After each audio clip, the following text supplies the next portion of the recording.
you shouldn't watch. Or maybe there's a kid at school that your friends make fun of and you know that's just not right. Or maybe everyone around you uses words that you know you shouldn't say. Well, we want to tell you a story about three guys. Thrown into a fiery pit. All because they love God. And refused to bow down to any god except the one true God. Their names were... Ooh, I know this. The names were Shalom, Dingdong, Betlet, and Abednego. Close. They were Shadrach. Meshach. And Abednego. This is the story of how three brave young men stood up to a king. Ooh, I know this one too. His name was King Nebuchadnezzar. King Nebuchadnezzar. The Bible tells us in Daniel that King Nebuchadnezzar gathered young men from all over who were smart, strong, and handsome to serve at his court. Shadrach, Meshach, and Abednego were three of those young men, but they were also something else. They were wise and trusted in God with all their hearts. One day, King Nebi decided to build a huge golden statue. When the music plays, the king demands that everyone bow down to the golden image. That means you. Musicians, strike off the band. Stop! Stop the music! Stop the music! You three! Yes, you three. Why are you not bowing down? Is there something wrong with the bendy parts of your legs? Did you forget how to bow? Are you deaf? Did you not hear the music stop? No, sir, we choose not to, because we serve the one and only true God and will bow down to nothing other than Him. You guys are in so much trouble. I'm telling the king. King! So Shadrach, Meshach. And Abednego were all brought in front of King Nebuchadnezzar. And boy was he mad. I'm so mad. Who dares not obey me and bow down to the golden statue? This is an outrage. You three, stand before me and be afraid. Be very afraid. If you don't obey me, then I'll throw you into a super fiery pit. I'm talking one hot oven. I am not kidding. Okay. What? Yeah, we're cool with that.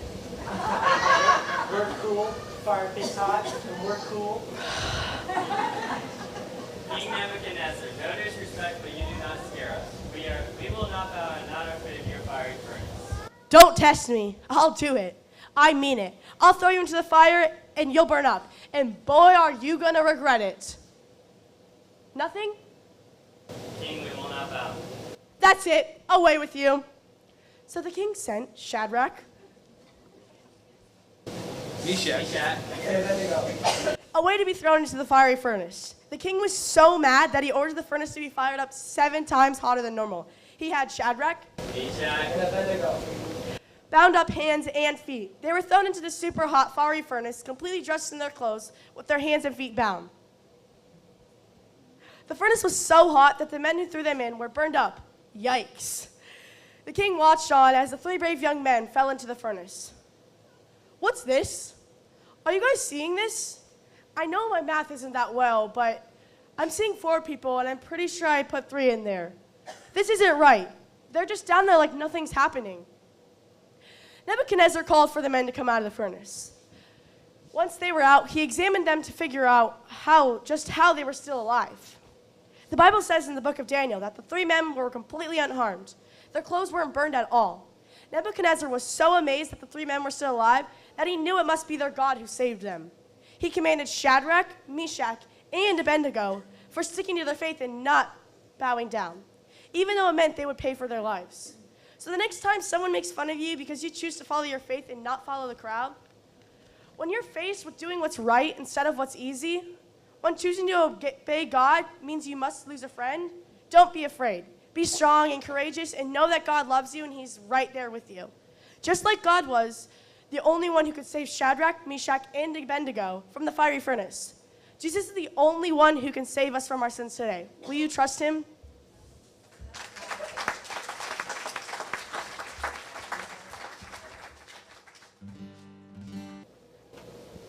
All right. It's good to be back. So we kind of give you an overview of kind of how our week went, and then we're gonna have just interspersed throughout like today, just stuff that touched the hearts of the kids, stuff that touched our hearts, just things that we got to see, things that we participated in, like that, and just all sorts of silliness and awesomeness that God.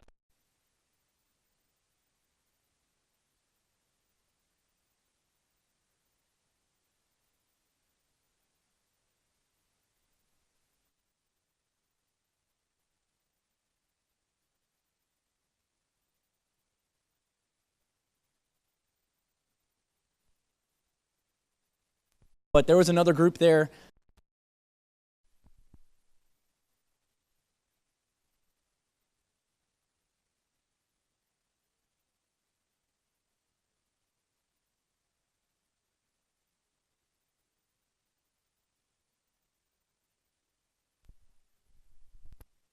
A trial of our group. We learned a lot about ourselves, a lot about each other, just in a situation when you have no air conditioning and you're hot and you're broken down on a bus. So for 4 hours or however long that was.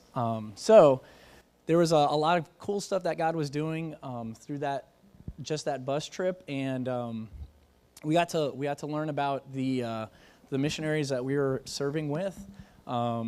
Derek was the main one. If you can't see, I'm actually to the right of that, and Cameron is laying on me. But we got to serve. We have our missionary Derek, his wife Valentine, his cousin Ronald, who was our driver for most of. He was our driver and our protector for most of the trip, and then their friend that lives in their neighborhood, Big Will, also. Oh, he's our cousin too. Okay, so their cousin Big Will, also, I guess that's his nickname. His name is Percival, which is an awesome name too. So, yeah, we were with them. I don't want to step on anyone's toes, but Scott, were you going to share his testimony or a little bit, or anyone to share some of that? Okay, so Derek got to share his testimony with us. So not last night; it was 2 nights ago, and he came from a really, really just tough situation. He was involved with selling drugs and stuff like that. His brother died from HIV/AIDS. It's a big thing in that country. There's a lot of, I think over 60% of the population, I think is what I'd heard, has HIV or AIDS. And so Derek just said just all sorts of hard stuff going on in life. And it was cool because he said that his prayer was just to lead his family to Christ, and he was able to accomplish that. And then he's married now, and he has an 8-month-old. I don't remember what her name is. Hannah. And so it was cool just to see. He is just absolutely on fire for God. We're hoping that he has an opportunity. He's going to be coming to the States, and we're hoping that he'll be able to stop through here and just maybe preach one day or something like that. But he's just an evangelical. That's how he would classify himself. Just absolutely on fire for God, and just booming voice, and he will just tell you how it is when it comes to Jesus. So as far as that goes, we got to meet them, and we got to hang out with them and kind of hear some of their stories all throughout the week, in fact, and just each one of our kids pouring into them, they pour into us, just kind of see their situations and what's going on in each one of their lives. And then, so that was kind of our Saturday. Or Sunday, Scott got to preach for a church about this size, and we got to play instruments for that same church too. And we got to struggle through some of those songs. Reckless Love is a butt kicker for us, apparently. So we got to struggle through those songs, and then we had the afternoon to kind of prepare for some of the stuff we were doing the next day, skits and things like that, because this trip kind of got thrown together with a month to go. So we were still preparing while we were there. So we were doing some of that stuff, and then in the evening, we got to go to another church. It's a very small church. I think we actually double the size of that church. So we were super, super loud. And I'll give you one real cool tidbit from there. We were playing again, same thing. We got through a bunch of songs, and then we hit Reckless Love again, and it was a train Reckless Love is what it really was. And so we could not get that thing started for the life of us, the four of us up there. And so I called out Robert, actually, and Robert started singing it with the rest of the kids, and they pretty much led us and the church and helped us out and got us through that song. So it was pretty cool. It was cool to see that, and they were just booming voices over the top of our guys too, so it was pretty sweet. And then Monday through Thursday, we pretty much just did VBS in the morning, probably from 10 o'clock, 10:30 to about 12 o'clock. And that involved Ivy size, where you basically Ivy's just putting on a Zumba-ish / aerobics class for us. And he was just killing up there with Robert, and I don't know exactly, everybody's trading in and out, but. Kids were switching out. I did not switch out. Yeah, Ivy was the rock up there. So Ivy was doing that. We had Sabrina and a crew in the back doing crafts for all the kids, and that was really cool. And again, I don't want to step on some toes, but I'll talk about that afterwards if I don't hear it pop up. As far as some of the crafts with like the group that April was with, and then the boys. Some of the boys, they were doing games and stuff just out, and we were kind of limited on where we had access to, because the first day, so we're at a church. We're a church, it's an hour away from the hotel that we're at, and the way that the whole kind of system works there is there's like different sides: north side, south side, east side, west side. And the north side's the rich, where the rich people live. And rich is, every single one of us is richer compared to the rich there. So, but the south side is where we were pretty much at, where we were doing our missions, and it was about an hour away from Belize City, and it was out in the middle of like a village. It was, it was just one road going through, and the only reason that road's going through is for tourists to get to cave tubing, basically. Otherwise, it would have been a dirt road to get to the village that we're at, and all the roads in that village were all dirt roads too. So, and the houses were very, very modest. Basically shells of a cement block houses, and a ton of people would live or sleep in those houses. Like one of the houses was eight people were sleeping in that house, one room house. So, let's see. And then in the afternoon, after VBS was over, we would feed them. We would give them juice. We'd give them a little snack. And then they would go on their way, and then we would stay and we would serve the pastor of that church. And so we served in a bunch of different ways. Our girls were, I don't know what kind of pictures already showed up, but if you saw some sunflowers popping up in there, our girls got to paint some sunflowers on the walls. We got to paint an exterior of a building for the pastor. We got to paint the inside of we painted the whole inside of his house. We shoveled a lot of sand and moved a lot of gravel. Our boys did a lot of that. And so I don't know if a picture of a playground showed up, but that was all basically dirt, and our guys basically put sand and gravel down. We moved 2 big piles of that. And so, I don't know, am I missing anything as far as our care project type stuff? All right, so we did the care projects in the afternoon, and then our last day was kind of our vacation day, and you'll see some of that stuff, some really cool things that we got to kind of just see. They have a barrier reef out there, and we got to go snorkeling and do some of that kind of stuff. So Ivy got a hold of somebody's camera and took a lot of pictures, a lot like that. So, so there's a lot of things that stuck out to me. But one of the big things, one of the things I had the kids, or Scott and I have had kids do in the past missions and on this mission, we do devotion. So we have a devotion every morning and a devotion every evening. And we didn't get all of them in, but we're still going to get all of them in. And but Daniel he was a little handsy in dropping things and having to pay for things that he would break in the gift shops. So, but yeah, we had devotions, and so every student and every adult was to give a devotion in the morning, or they were signed up to have a time to do devotion. And on the Friday, right before we left to go to the Barrier Reef, we actually went to Ronald's son's and daughter's school. And Ronald's situation is he was separated from his wife, or common law wife, I guess, and he hadn't seen his daughter and son in a month. And so he got to see them at the school, but we also that was our time that we got to do our devotion. And so the person that was set up to do that devotion that day was Cameron.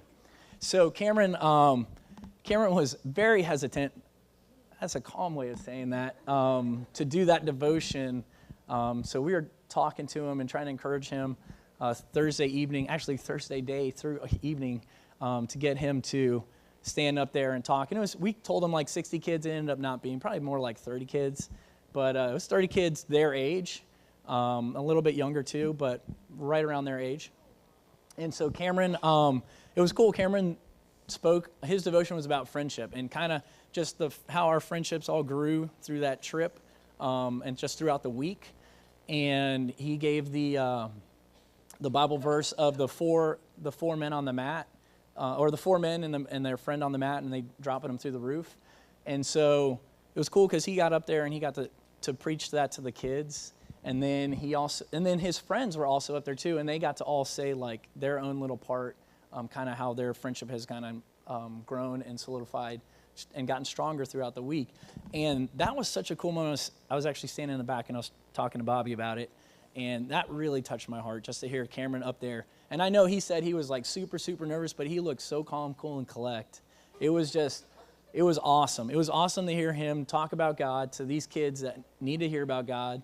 And I was just so proud. I was so proud that he got up there and like faced his fear. And now he's got that awesome memory for the rest of his life just to speak in front of those kids. So that was one of the things that really touched me.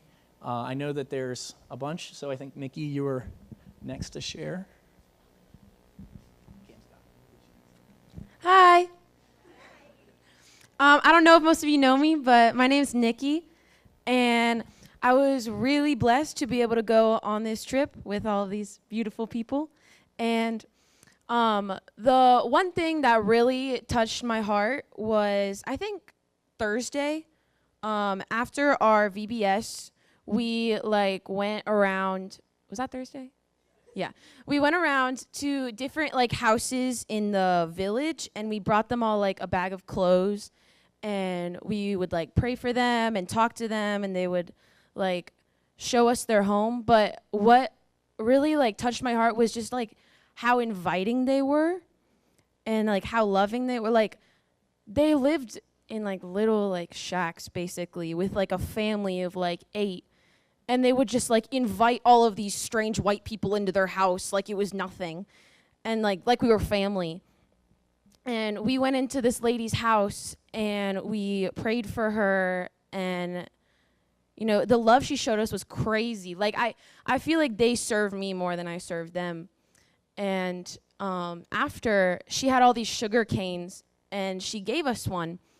And Gabe was trying to pay her for it, and she was like, no, she was like, what? She was just thinking, you're in my home. Of course I'm going to give you something. That hospitality is, it's so crazy to me, because here we just, we have so much, but yet, we don't give as much as they do. But they just give and give when they, have nothing to give. So that was what I took away. Thanks, guys.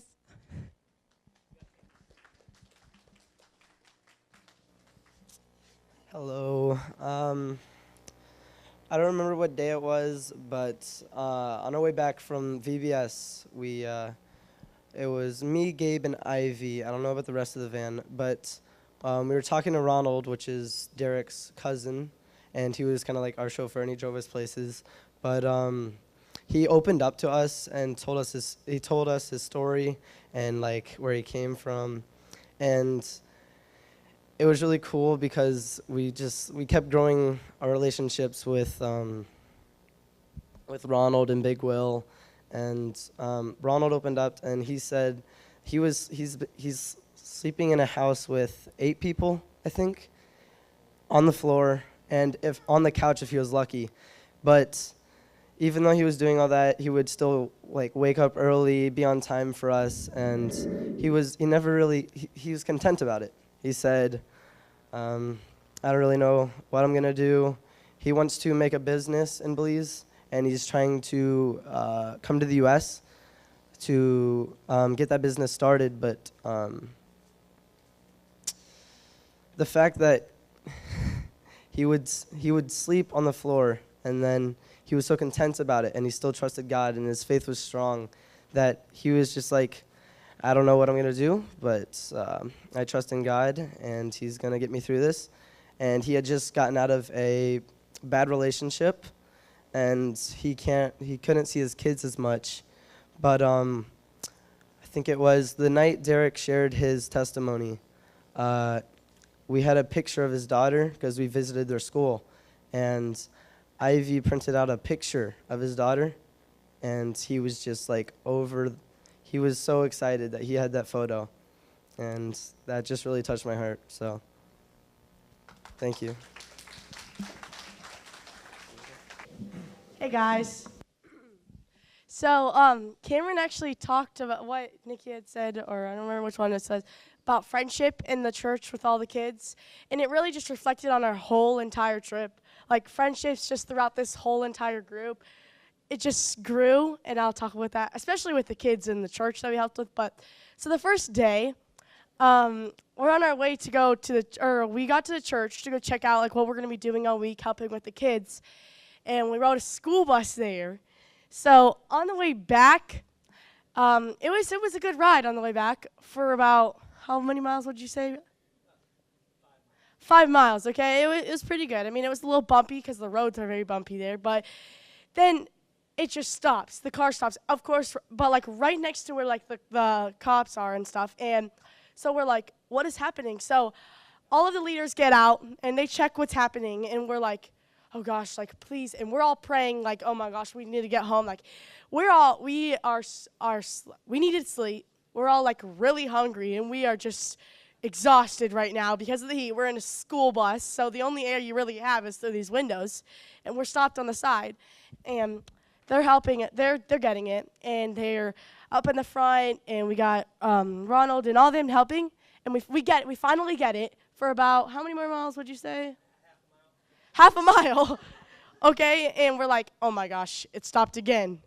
Okay, we get it, and it stops again. That's about, it's like, it feels like we moved maybe 5 steps, like the whole entire thing. And at this point, we're all like, oh my gosh, we really need to get, and there was like one argument, but it really just shaped us. Like, I'm kind of glad it happened at the beginning of the trip, because it definitely got us all to like, why are we arguing? What is the point of this? Like, we're all friends here, and we were actually on the bus for 3 hours, just sitting there, like, and it stopped maybe like, we started it, stopped it, started it, stopped it, about like 15 times. And there's a guy that drives by, and he's like, can I help you guys? And he had a battery terminal, and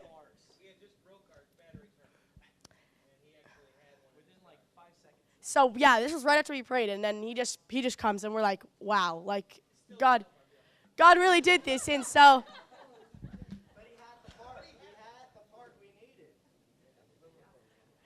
yeah, he had the part we needed, and we put it in there, and it started again, and it caught us a little bit, and then we were just stuck on the side of the road for like a really long time. Like, it felt like forever. And then so we ended up getting back because we had one of the people from Coastline, right, pick us up, or oh, okay. Well, there was a Coastline van and come and pick us up.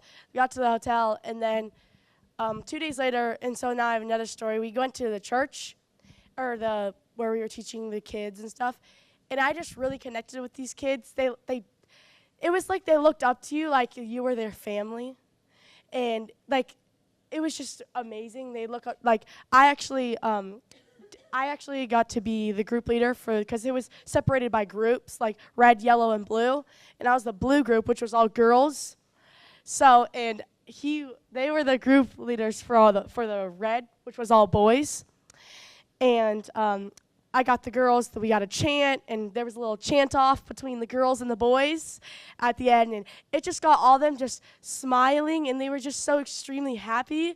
It was just amazing. And like all of them wanted to hold my hands. All of them wanted to stand around me. And it was just, I loved it, so.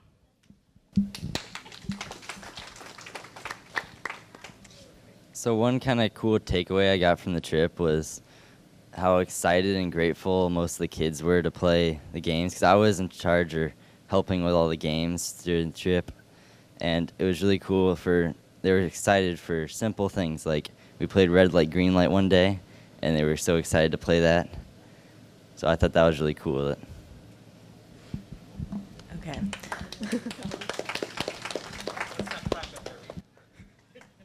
All right, hey everybody, my name is Callie. So I'm going to talk about a couple things today, and the first thing I'm going to talk about is Big Will. So Big Will was one of the cousins of Derek, and this kid touched my heart the entire week. He was phenomenal, and I swear, I don't think I ever saw him without a smile, except maybe once when he was really tired. But the whole week, I just felt like I got to talk to him a lot, and I felt like I really connected with him. And So a couple days into our trip, he started talking to me on the bus a little bit about his story. And he was telling me how when he was younger at school, he would get into a lot of fights up to the point where the other person would be in the hospital. And so we were just talking about it, and he said, I haven't gotten in a fight for 3 years because I saw my dad almost kill someone. And that, it hurt my heart because, this kid, he's 15 years old. He's sleeping in the same bedroom with his older sister, and, he doesn't have a lot. His dad's abusive, and his mom had to leave home because she's an addict. And this kid, he's on fire for Jesus. You see it, and you see how much he loves just genuinely being around people and encouraging people. And so he told me that one of the nights, the one time I saw him not smiling, he was exhausted. And so I asked him why. He's like, my sister had all of her friends over and they sleep in the same bedroom. So he's like, I couldn't sleep. And so he went outside to try to sleep. And mind you, the bugs there at night are disgusting. They're so bad, and they will leave giant welts on you. So he went outside to sleep, and he couldn't sleep because the bugs were so bad. And so he just had to go inside and stay up the whole night because his sister was there. But Will was just someone that you want to be around 24/7. You never get tired of him. And so that was part of my story. Another part of my story was the moms at the VBS. A lot of the moms are really young moms. The youngest mom there was 16 years old. But for me, I felt like I connected with a couple kids, but I felt like I mainly connected with the young moms. I just got to really talk to them, and a lot of them don't speak very good English, but there was one point in time I saw a mom struggling, holding her 10-month-old and then trying to help 2 other little kids make a craft. And I was like, can I hold your baby for you? And she was like, yes. And she shoved him into my arms. And so I held that baby for 2.5 hours, and I couldn't feel my arm afterwards. But I felt like I got to help a mom out just by, holding her kid for a couple days and giving her a little bit of a rest. And at the very end, that same mom came up to me and she was like, can I have a picture of you, my baby? Because we were printing out pictures. So I was like, yes, of course. So, a couple of the moms, that's where I felt like I connected at the VBS, was with the moms and the young moms especially. And then seeing how content they were with having babies so young. They started asking me, they were like, do you have babies? I was like, no. Are you married? No. And they thought I was weird because I didn't have babies at 17 years old and I wasn't married at 17 years old. And seeing them married with children, they were just content. They loved their babies. One of the moms, she's 16 years old. Her name is Myrna. She's actually in hiding right now with her boyfriend because if you have a baby under the age of 18, the government will try to take your baby away from you. So she's 16 and she's in hiding, and she is always smiling. I always saw her smiling with her baby, and that was just something that touched my heart. And then the last thing I have, sorry guys, the last thing I have is the friendships I made with these guys. I, for 8 years being at this church, have really struggled with making friends. Oh my God, sorry. I haven't been able to make friends with anyone at this church. I know people, but it just wasn't the same. And then I got asked to go on the mission trip. And so I decided that I would try out the youth group. And I fell in love with every single human being here. And on this trip, I felt really connected to a lot of the people, even Luke. I've never talked to Luke in my entire life. I've never talked to Luke. And he gave me a hug at the end of the trip, and he wouldn't give anyone hugs. But I've never talked to Luke, and he's been here for a couple years, and I've been here for longer. And even Cameron, I didn't really know Cameron very well in this trip. His sarcasm drove me crazy, but I feel like I could talk to Cameron about anything that I wanted to. And so that was something that I took from the trip is just being able to have a connection now to people at this church, because it was something I struggled with for a really long time. So thank you. Hello. So something that was really cool is like I was in crafts and I was kind of like in charge and teaching everybody how to do the crafts. So I didn't really have time to connect with any of the kids because I was just making sure everything was going to plan. But then on the very last night, we had a movie night and Callie started a tickle fight and she tickled one kid and it spread to the whole entire yard. Was crazy and everybody was tickling each other. And so then I was just standing there. I had come out from the movie and I didn't know what was going on, but this kid comes up and he tickles my back. And then he hides around the corner. And I thought it was Big Will, because Big Will does this thing where he'll tap on the other shoulder and then go away. And then so I thought it was him, but I turned around and I couldn't see him. So I turned around and I look around the corner and he hit around the little pole. And I really just bonded with this kid in like 5 minutes. And it was awesome because like all I had to do was just like turn around the corner and I would tickle him, and we were playing like I would go around this way and tickle him and the other way and tickle him, and he was just like cutest thing. And then he grabbed my hands and he was flinging me everywhere. Like he had both of my hands and he was going like that. And I was getting dizzy, but I didn't want to stop. And so then I was like, "Hey, Nikki, you want to try?" and so then it ended up coming back to me. But then I went up during the movie and I asked my dad to take a picture with me and him, because he just he came up and he connected with me, and it was awesome. So that was my story. Hey everyone. So there's so much that happened this trip, and I think what I've learned the most is just just relationships with the kids. I know the first day when the bus broke down, just the relationships with all of us, and just learning about just how real our relationships with each other, and just hearing just testimonies from certain people from our group, and it was just very eye-opening about the people who I'm around a lot, but not actually knowing them personally. And so that kind of started off the week after sitting 4 hours in the bus, and then I had to give a devotional Monday night, and so I just talked about just joy that God has brought in my life just over the past year, and just seeing joy throughout this whole trip.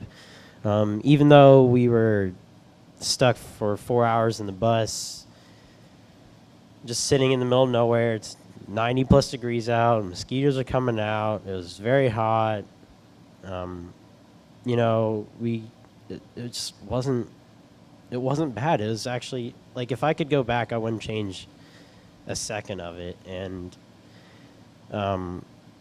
throughout the whole week we did the VBS, but I think the thing that I took away the most wasn't the VBS and hanging out with kids. It was the last night we did a movie night, and I was sick that day, and so I kind of just sat and watched the movie. And then afterwards, after Callie drugged me with 4 Advil,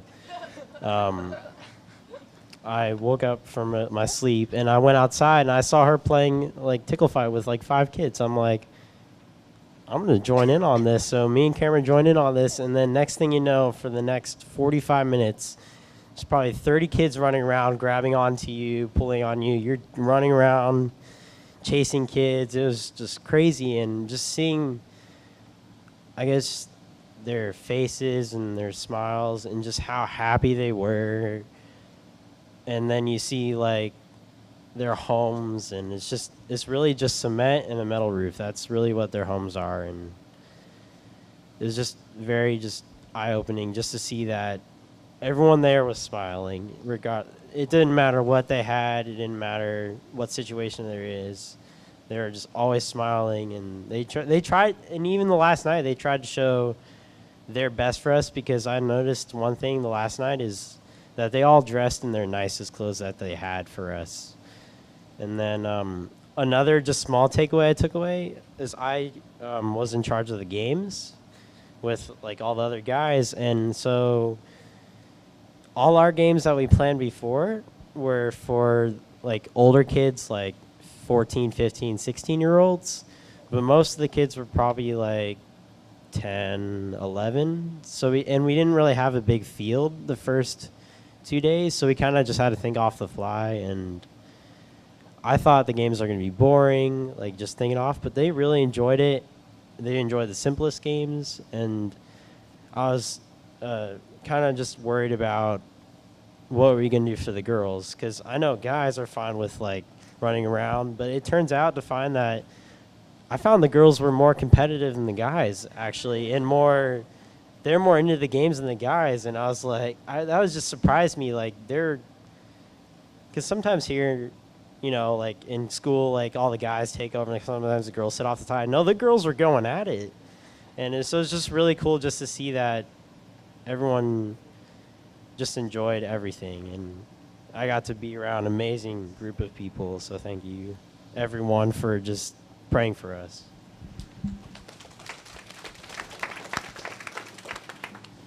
Hi, I'm Daniel. Everyone in this group is awesome, and I've had a wonderful week with them. But one of the really cool things was seeing all the children like progress during the week. Like at the beginning, they're like, "What the heck are these hand motions?" Like they don't want to do any of them, and they're like sitting down like these people are crazy. But like over time, they really got used to it, and they got really into it. Like to the point where like kids will just like humming the songs as they were like walking around and everything like that. And it was really cool. And then like the games, like as he was talking, like we were just like running relay like around a bucket. They got so into like the boys, they would stack their teams with like the little kids in the back and everything like that, and they like push each other and everything. It was just awesome. And so like during movie night, when all of them were like they were doing the tickle fight, I did not do that. I had 3 kids on my lap, and we were like playing like thumb war and like stuff like that, and like motorcycle on my knees and everything like that. That was probably one of my favorite parts of the week. It was just amazing just connecting with all the kids. And then on our way home from when we were snorkeling, I didn't get to sit with everybody else because there was like no room. So I went up on the top deck, and there was just room by this one little kid that I did not meet. And so I was like, sweet, I get to sit next to like a little kid. And then he had this little monster truck, and we were like playing around with that and everything like that, and like playing like peekaboo and stuff. It was a blast, and that was probably my favorite part of the day. Snorkeling was really cool, but the little kid was better. So, yeah, that was my week, I guess. Thank you. Hi, so I'm going to be talking about I got a terrible heat rash this trip. And so we got there Saturday, and on Sunday, under my arm, I found like a small patch of like bumps. And I didn't think anything of it. I thought it was just like chafing or whatever.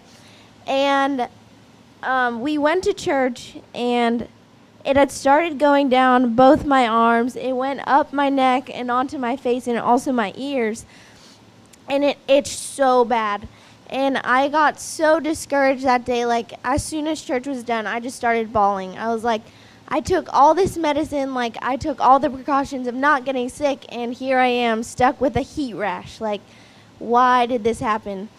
And just, like, seeing how everyone, like, came around me and, like, comforted me, like, I was so discouraged. But, like, having all of these guys, like, just making sure I was okay throughout the week, and being able to just, like, hang out with them. Like, if you have a kid up here, thank you so much for raising them. They're all amazing. I love them so much. It's going to be so hard having to go back to California, but it'll make it even better for when I can come back. And just having these friendships is so amazing. Hi. So what I have is kind of what Junie had. Monday morning, I got some sort of stomach bug. I got food sickness, whatever it was. And I had taken precautions. I was being careful. And to be the only one that got a stomach bug really kind of sucked, because I just had to be that kid. And so while I was sick, it was a good eye-opener for me to see how much the group cared about me. They were all helping me, and just bringing me food and water and giving me cool towels and just being there for me. And it really helped grow us as a group, I think. And when we did the VBS, it was good to see us all working as a team and helping each other, and seeing all our planning just work out with crafts and games and music. And that was just a real blessing for me to see the team come together. All right, so me and Mr. Ivy had the music this week, and that required doing the hand motions for about 2 hours, 2 to 2 hours? More than that? All right, 1:30? An hour 30. And that was rough. But it was a lot of fun seeing the kids smile at the end of the day and asking them if they understood the songs, because they weren't very cooperative the first 2 days. We were up there dancing most of the week, and I'm not that kind of person. I'm not doing hand motions. But me and Ivy knocked it out, and it was great to see how they understood most of the songs, and we were able to explain it to them what those songs meant and how God holds us through the difficult times. And so, and it really I got to see their faces the last night as they were smiling and singing them to themselves. And I think it was a memory that they'll remember forever. And having some of the kids ask for us to come back was amazing, because in my position, I didn't get to have, coming into the week, I really wanted to have like a good, close relationships with some of the kids there. And doing the music, that wasn't what God called me to this week. And so I got to make them smile and for them to grow in relationships for the other teammates, but that was what I was called to do this week. And so it was amazing to be asked to come back, because I didn't get to have like the close one-on-ones with any of the kids. And so to know that like me that our music rocked it was really awesome. And just getting to hang out with these my friends this week was really awesome. We really grew as a team. We tackled stuff as a team. We definitely did not let someone fall by themselves. We either went down together or not. So a couple of skits went that way. So we are so thankful for your support, though. It was really an amazing week, life-changing week. So I had to make a list because I knew that these guys are going to talk about a lot of things that were on my list. So I narrowed it down to a few. Well, first of all, it started that they weren't even going to let us into the country. And I'm like, how did you guys all get through and leave the McCarthys behind? And it was like, and the lady was like, and I felt like I was too nice to her, because, okay, we're going through customs, and you got to be super nice and be polite. And I think she just wanted passports and for me to be quiet. But at the end of the day, we got through. They let us through, and it was pretty awesome. But I just felt like patience. Yeah, they wanted 2 parents. They wanted Michelle's consent, that I could travel with the kids. And I'm like, okay, I got this far, and now we're in Belize, and you're going to hold us back? And don't you want, whatever. But so that was pretty interesting. And it was also interesting before we left, because we surrounded this guy at the church, at the airport, OIA, and I did not think that we were out of the ordinary. I didn't think we were too loud. Some of you guys, Ivy might have thought we were too loud, but I didn't think we were too loud. But as we started to leave, the guy was like, Ivy got to speak to him a little bit more, but he did not have kind things to say. So we're just like, okay, it's starting off this way. Okay, it's got to get better. Patience.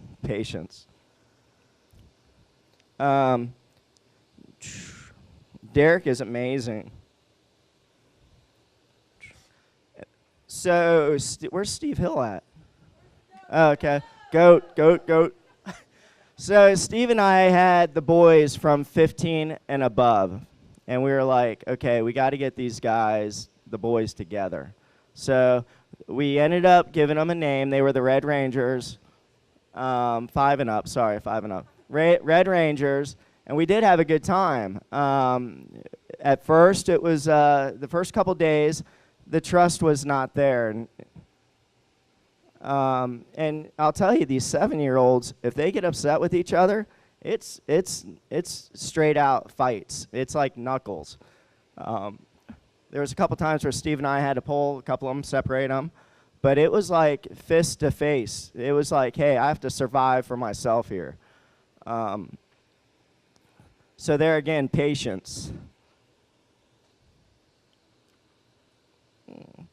I also learned that any 10 minutes meant 30 to 40 minutes in Belize, and 20 minutes meant like 60 minutes and beyond. So, and then when we got on the boat to go over to Caye Caulk, an island, and I looked over at Ronald, and I'm like, Ronald, how long's the boat ride? He goes, it's about 5 minutes. This boat ride was all of 60 minutes. And I'm like,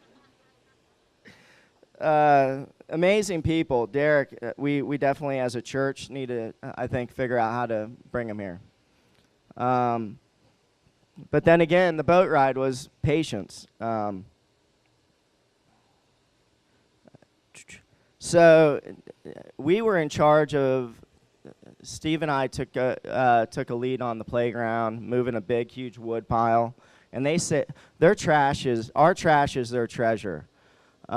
They keep every piece of wood.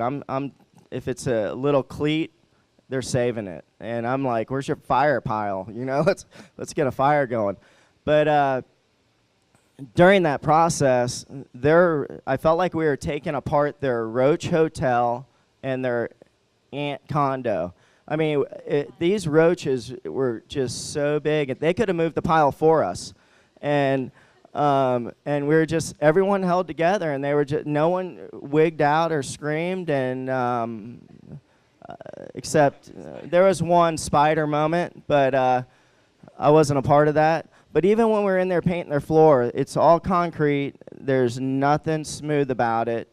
They use wall covering to cover their floor, so you could peel it up, wipe it up. It cleans up easy. But as I'm cutting in on the floor, there's just so many bugs and ants and roaches. And every home there, we got it so good.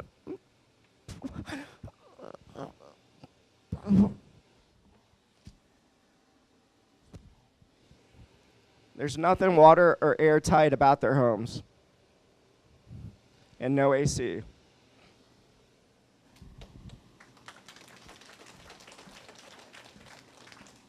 Okay, my name's April, and our mission trip started with planning.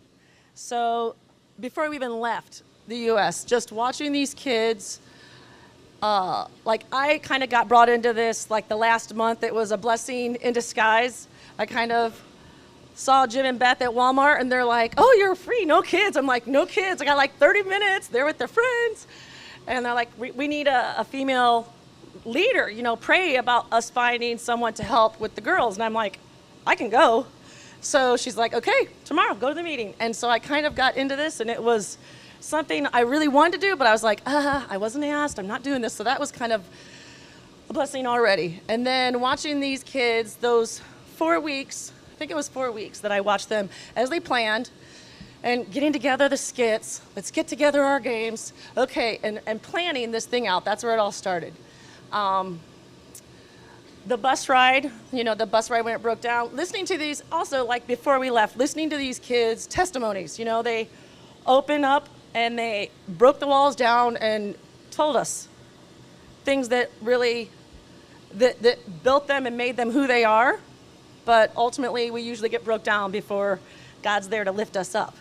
So to see that right there was just, okay, I'm seeing it, Lord.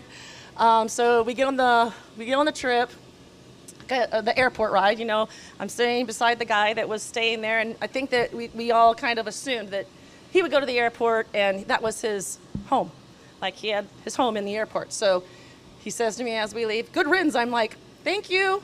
And then he, you know, said some very rude things. We're just like, "Thank you," and we just walked on. So that was a very good thing for us to say, you know what, you're not going to win. We're staying on this trip. We're staying positive, and we're a team, and we're pushing past that. So we did that. We get to the VBS the very first day, and we walk in there, and these kids are sitting straight. They're looking forward, and we're all like, okay, here we go. And I believe our VBS was supposed to start at like 9 or 9:30, but the 20-minute ride was always an hour ride. Didn't matter if we were ready waiting. We always got there a little bit later than we expected to be there. So they were all in their seats waiting the very first day, and we're like, okay. And they're just looking, very quiet. By day 2, they're already like turning around. They're like, and waving, and these kids and these parents and hugging on us. They're already like, okay. But the one thing that I noticed is when we get there, it was an English language. They spoke English, but they're in the village that we were at. It was about like the moms and the younger kids. I would say maybe 30 to 40% spoke English, and the rest were Spanish So there was a little bit of a wall there. When we were doing crafts, I was the leader of the 5 and below. So most of these moms were moms of 3 kids that were under 5. So there was 3 moms that I really connected with. They spoke English, so I was like, can you explaining, okay, so let's just go to Sabrina. She's explaining this craft. Okay, so this is what we're gonna do. We're gonna do this and this, and she's holding the picture up, and they're looking like, huh? And that was how it was. Like, what is she doing and saying? She was like, this, you got it? So it was going around to every table going, okay, so 1 stick, and I'd have to display 2 stick, 3 stick. I'd hold it up and like glue, and I'd actually glue. And then I'm like, okay, you got that? And then I go back to that other table. Here, we're gonna do this. So it was a process, most definitely a process. But in that process, gave me time to work with these moms that I saw joy just not in these kids, but in these moms. And I was telling the kids, I'm like, if you see these moms that are getting into it, this might be their first time that they've actually got to do a craft with their kids. So it was so neat to see. A lot of the moms were like, I don't even want my kid to do it. I got it. I got this under control. It was really neat watching the moms enjoy what we were bringing to them. I had so many things. I'm like, I just want to talk little bits about it. It was heavy. It was heavy. But I can say by day 3, these kids were running at us. We couldn't even walk in the front door. When our bus came in, they were like, we were ready. Okay, so that language barrier that I was saying. There was a little girl, like I said, I'm in the 5 and under, and these kids, like I said, the smaller ones weren't really speaking much English. We're doing these hand motions and singing the songs, but they don't even know our language, and they are singing it in their lighthouse. So I brought this one girl up, her name was Stacy, and she came up, I'm like, you're good. I go, you want to come up here? She's like, no. So then her friend said, I did. So I said, okay, come on. So when her friend went up, then Stacy went up. The song starts, the girl runs, and Stacy's up there just on fire. And I'm like, that right there was so awesome to me, because I'm like, here she is. Stacy understood English, but just these kids looking around, they don't even know what we're saying, but they do. They're getting it. When the kids were doing their skits, we were talking about it after they did the skits, and the kids were like, we know that story. We know exactly what they just acted out and did. So it was cool to see that they were really grasping what we brought to them. What's that? Okay, so there was one more thing at towards the, the middle of the trip. So we would go to the hotel every evening, and we would do our group devotion. We would have one student would have a devotion, today's your day, and you're gonna talk about a subject or topic and bring it to our group. Well, in our circles, we were playing music. This is how it kind of started. It was, Steve kept going, man, I wish that piano was unlocked. He's like, I just want to play the piano. How rad would that be? And I'm like, well, I'll go ask. He's like, you will? I'm like, yeah. So I went up there. I'm like, can you unlock it? They're like, yeah. And I came back. I'm like, it's coming. We're playing. So the guys got all their instruments out, and we had a little circle around the piano. Now there's a restaurant right here. There's a bar playing really loud, tacky music through the TV that's so obnoxious. It's not speakers. It's a TV. And so here we are wrapped around the piano, and we start, somewhat jamming on the they were going on the guitars. I'm trying to learn the shaker. Gabe's like, okay, here's the knocker. You want a bell? I'm like, I'm not doing the cowbell. I'm not doing the cowbell. So we're jamming, and then this gal comes up, and she's like sitting there, and she's like, hi. She's really kind of timid, and hi, and I'm like, hey. And she's like, oh, you're singing like God's music. And I'm like, yeah. And she's like, oh, I love this. And so she came over, and she's like, here. And she weighs me and pulls me around to kind of where the couches are, like away from the piano, and pulls me over there. And she and I start to talk. So she is one of the, so there's a casino there, and she's one of the casino dancers. There's 5 girls from Ukraine, and they do like shows every day at the casino. And so she's got it's a 6-month contract, and she's got 4 more months left. And she's like, at that moment, then she's like, I gotta go to the show. I'm like, okay. So she's like, can I call you? And I'm like, okay. She's like, do you have Facebook? And I'm like, yeah. So she gives me her Facebook, and I put her in as a friend. Within a matter of like 5 minutes after I go up to the room, I'm messaging her, like, it was so great to meet you.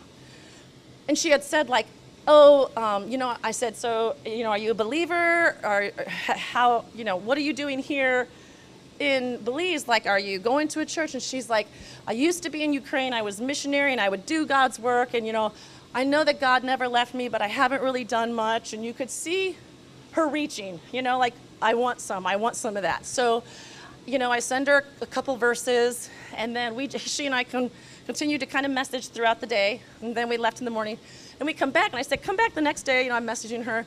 So then she comes back the next day. She was explaining that, she wasn't allowed, the casino wouldn't allow her to talk to any men. So she was kind of lonely here, like, and she's not, and there's cameras everywhere. So she was speaking with us. So it was neat to be able to reach out to her as she was searching and wanting God to kind of try and give that to her. I asked her if she had a Bible, and she's like, no, I don't have a Bible. So I texted Taylor, FaceTime Taylor, I said, bring your Bible down. So we gave her the Bible, and she's like, oh, is this American? I'm like, yeah. Will you be able to read it? And she's like, yes, I love God's word. And so I gave it to her, and she was just like, it was just really kind of cool where I think maybe me reaching out with the kids and more of the moms was kind of like my thing, but also this gal that just came out of nowhere, even in our plans, was there, and I was able to kind of talk to her. That was, okay, here's Steve.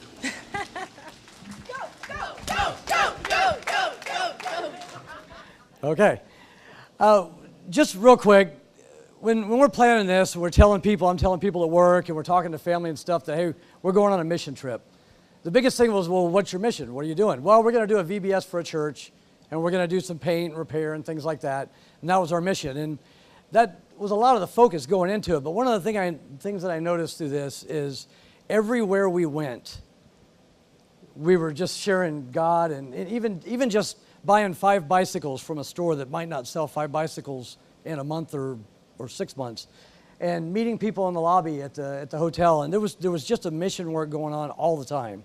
And the unity that these kids had was fantastic. And you parents really should be proud of your kids, because they worked hard, they were well behaved, they were polite, and they just had a heart to share love everywhere we went. And to me, that was really touching. And that just brings me to the last little point that I have here is Derek shared his testimony the last day. And one of the last things he said to us Friday night when we were packing up to leave is he said, your mission starts now. And that just reminded me that we're really on a mission all the time. And it's as much as it's good to plan a VBS and to help people out everywhere we go, and that doesn't change once we get back to the States. And so I would just encourage you guys to keep that same mentality as we go out, because we touch lives everywhere. But touching them for Christ is what was challenging for me, and even doing that back here. And so with that, I'm going to hand it back over to these guys. Thank you. All right, good morning. So we appreciate your patience. I know we're going a little long, but what I want to share is that, as we left, George was in Ukraine. We've been everywhere this summer. And so this morning we're going to do the Lord's Supper, and you guys can go ahead and grab a seat, because we're back together. Steve mentioned unity, and honestly, that's a lot of what about this trip was about. It started off rough with, it's like the enemy really wanted to break things up, and regardless of what the enemy threw at us, the team stuck together. There was love. I'm not one to kind of put this out there, but I spoke last Sunday. I preached twice, 2 sermons, and we're going to put that on the website because I think it really touches on a lot of what happened last week, and it was almost prophetic. I'm not going to say I'm a prophet at any measure, but still the love, the unity that was shown throughout the week with this team was remarkable. And it was your prayers. It was the preparation, it was everything that was put in it by everyone. So Jim, you want to come up and do the Lord's Supper with us?